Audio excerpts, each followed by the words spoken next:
Human geography part number 2 में हम लोगों ने बेटा डिस्कस किया था एनवायरमेंटल डिटर्मिनिज्म एंड पॉसिबिलिज्म। आज के जो बेटा वीडियो है ये बहुत ही इंटरेस्टिंग है, क्योंकि हम लोगों ने जो पहली वीडियो में ये पढ़ लिया था कि भाई इस कंसेप्ट में इंसान ने नेचर को समझा मदर, उसको जितना उसको नीड थी उतना ही यूज़ किया। और इस कंसेप्ट में हमने पढ़ा था कि इंसान ने टेक्नोलॉजी के यूज़ से नेचर को पूरा खाली कर दिया, उन्होंने उसको पूरी तरह से उन्होंने ख़राब कर दिया, खोखला कर दिया। लेकिन एक नई थ्योरी आई है। देखो भाई, इंसान ना तो डिपेंड हो सकता है पूरी तरह से इस पे, ना ही इस पे, तो एक मिड वे, एक मिड पाथ आया था। क्या था? एक मिड पाथ आया था जिसको हम लोग बोलते हैं मध्यम मार्ग। तो इस मध्यम मार्ग को क्या बोला गया? इसको बेटा बोला गया आपका नियो डिटर्मिनिज्म और स्टॉप एंड गो डिटर्मिनिज्म। ठीक है, अब जरा हम लोग पढ़ते हैं कि एक्चुअल में बेटा कहानी थी क्या ये। तो कहानी बेटा ये थी कि जोग्राफर कौन थे? Griffith Taylor.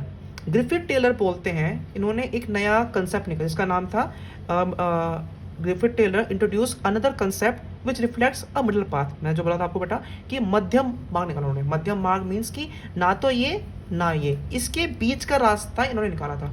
तो वो बीच का रास्ता था क्या? वो बीच के रास्ते को ये चीज़ बोला गया, पढ़ते हैं क्या, कि ये कंसेप्ट शो करता है कि the concept shows that neither is there situation of absolute necessity.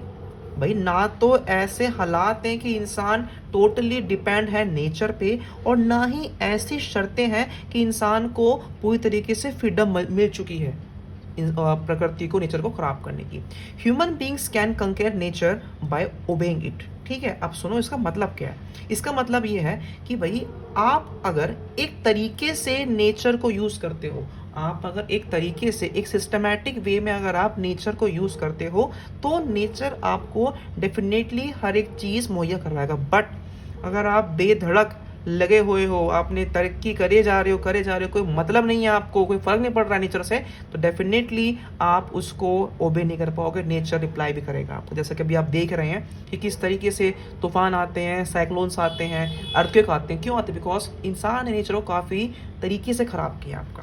ठीक है, ह्यूमन बींग्स कैन कंकर नेचर बाय ओबेइंग इट। ठीक है, पॉसिबिलिटीज कैन बी क्रिएटेड। ऐसा बिल्कुल पॉसिबल नहीं है भाई कि तरक्की ना हो, तरक्की हो सकती है टेक्नोलॉजी के माध्यम से, but it should be in limits. क्या कह रहे हैं? Possibilities can be created with in the limits which do not damage the environment. भाई इस तरीके से काम करना चाहिए कि भाई एनवायरनमेंट को बेटा डैमेज बिल्कुल भी ना हो।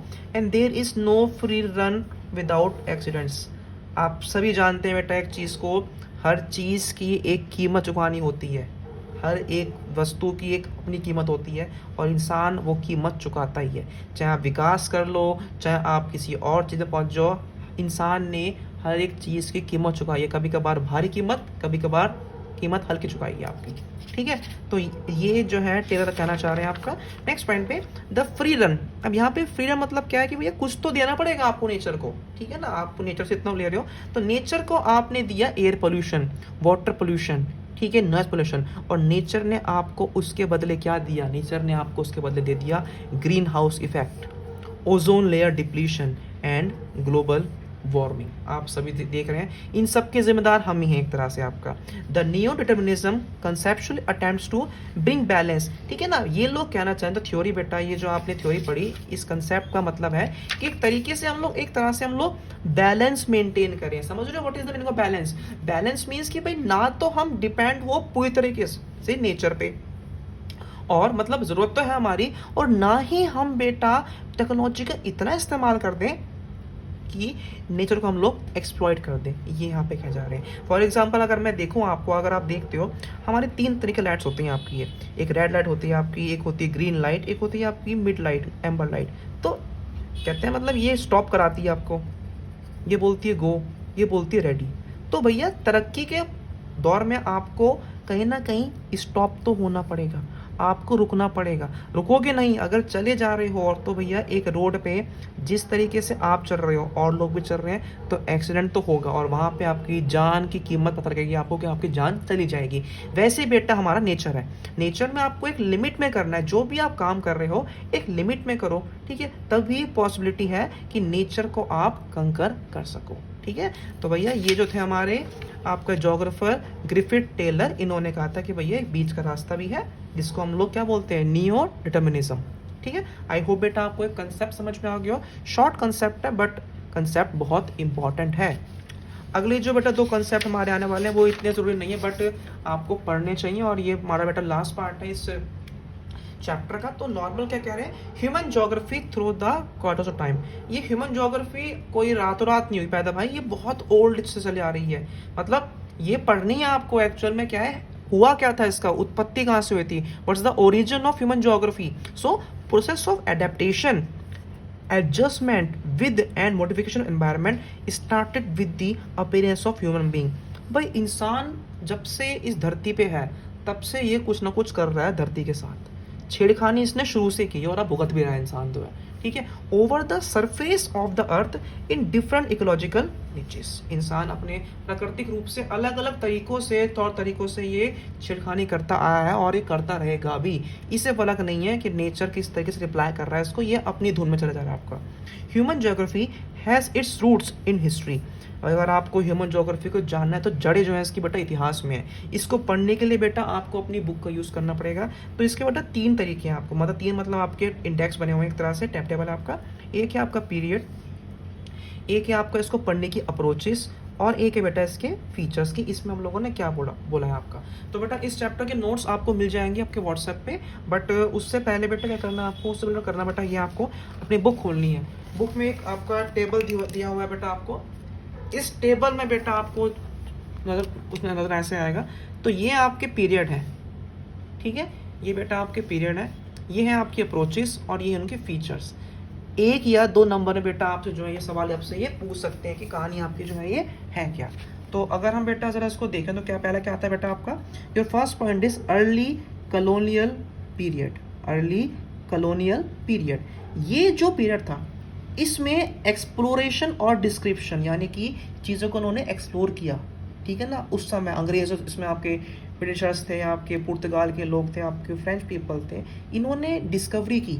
ठीक है ना, imperial and trade interest prompted and the discovery and exploration of new areas. नए नए एरियाज़ की इन्होंने खोजबीन की, जाना कि वहाँ से क्या मिलता है क्या नहीं मिलता। नेक्स्ट, लेटर कॉलोनियल पीरियड, यानी कि रीजनल एनालिसिस, किस एरिया से क्या मिल रहा है, किस अर्थ के पोर्शन में आयरन है, वो आपका आयरन ओर हो गया आपका, किस में केमिकल्स मिलेंगे आपको, कहाँ से गोल्ड मिलेगा, कहाँ से कॉपर कोबाल्ट, ये अलग अलग स्टडी आपकी इस पीरियड में हुई है आपका। 1930s through the interwar period, यहाँ पे आपका आता है एरियल डिफ्रेंशिएशन, मतलब the focus on identifying the uniqueness of any region. भैया पर्टिकुलर जगह पे ये चीज़ मिल रही है तो क्या खूबी है उसकी। भारत में अगर कोई पर्टिकुलर चीज़ मिली है तो वो डिफरेंट कैसे है दूसरी जगहों से, भारत का सोना अलग कैसे है ऑस्ट्रेलिया से। तो इस पीरियड बेटा भारत ने ये सब स्टडी किया था ज्योग्राफी ने आपका। नेक्स्ट, लेटर 1950 और 60 की बात करें, इसको बोलते हैं स्पेशल ऑर्गेनाइजेशन, यानी कि marked by the use of computers and sophisticated statics tools. पहले तो हमारे पास गलत भाई इतनी इंडस्ट्रियलाइजेशन नहीं हुआ था, इतनी हमारे पास में चीज़ें नहीं थी, लेकिन यहाँ पे इंसान एक सोफिस्टिकेटेड मैनर में अब चीज़ों को पढ़ना शुरू कर रहा था। इसको हम लोग क्वांटिटेटिव रिवॉल्यूशन भी कहते हैं, क्योंकि यहाँ पे इंसान की जो है ना शक्ति चीज़ों को समझने की वो बढ़ गई थी हम आपको। ठीक है ना, और उसका मेन क्या था बेटा ऑब्जेक्टिव आपका, to identify mappable patterns for different human activities. इंसान की अलग अलग गतिविधियों को बेटा स्टडी करना उसका मेथड था, तरीका, उसका मतलब एम था। 1970s की बात करें, emergence of humanistic radical and behavioural schools. ठीक है, ये थोड़ा अलग ही है, मतलब discontentment with the quantitative revolution and इस dehumanised manner of doing geography led to the emergence of new school. इससे राजी ना होकर इन लोगों ने अपने तीन अलग अलग स्कूल उन्होंने अपने बनाए थे, मतलब एक तरह से इसको स्टडी करने का तरीका इनका अलग था। इतना खास नहीं पढ़ना आपको, ही बेटा आएगा नहीं। मेन जो हमने ये तीन पढ़ी है इस पे आपको फोकस करना है आपका। नेक्स्ट पॉइंट बेटा आपका आता है 1990, यानी कि post modernism in geography, the grand generations and acceptability of universal theories to explain human condition were question. अब यहाँ तक आते आते भाई सवाल उठ गए कि भाई जितनी भी थ्योरी अब थी पहले, उन सब थ्योरीज पे उठे हैं सवाल कि भैया क्या लॉजिक था, क्या बेस था आपकी थ्योरीज का, आपने क्या सोच के इनको बनाया था आपका। ठीक है बेटा। तो एक तो बेटा कंसेप्ट आपने ये पढ़ लिया, ये आपको एक बार बुक से रीड करना है, बस मेन पॉइंट्स बेटा पढ़ने हैं आपको, पूछ सकते हैं। और एक हमारा बेटा कंसेप्ट जो आता है नेक्स्ट, वो बेटा क्या आता है आपका, next concept is fields of human geography, सब fields and interface with sister disciplines of social science. ठीक है, तो बहुत सिंपल है, यहाँ पे बिल्कुल भी इतना खास नहीं है यार, ये मैं बता रहा हूँ, दोबारा बोल रहा हूँ, खास नहीं है, सिर्फ 1 मार्क्स की वैल्यू है इसकी। तो जस्ट आपको पहले फील्ड्स देखनी है कि फील्ड में क्या आता है, फिर उसकी सब फील्ड में क्या आता है, बस दैट्स इट, ये पढ़ लेना, इतना काफ़ी है। तो बेटा इसी के साथ आपका बेटा चैप्टर जो है वो समाप्त हो गया है। यूनिट 1 जो थी हमारी बेटा ह्यूमन ज्योग्राफी के ऊपर हो चुकी समाप्त। जो हमारी बेटा नेक्स्ट वीडियो आएगी बेटा वो होगी आपकी पॉपुलेशन के ऊपर। आई होप बेटा आपको ये कंसेप्ट समझ में आ गया हो और हर एक चीज़ आपको बिल्कुल क्लियर हो गई हो। थैंक यू सो मच बेटा, मिलते हैं बेटा आपसे हमारी नेक्स्ट वीडियो में।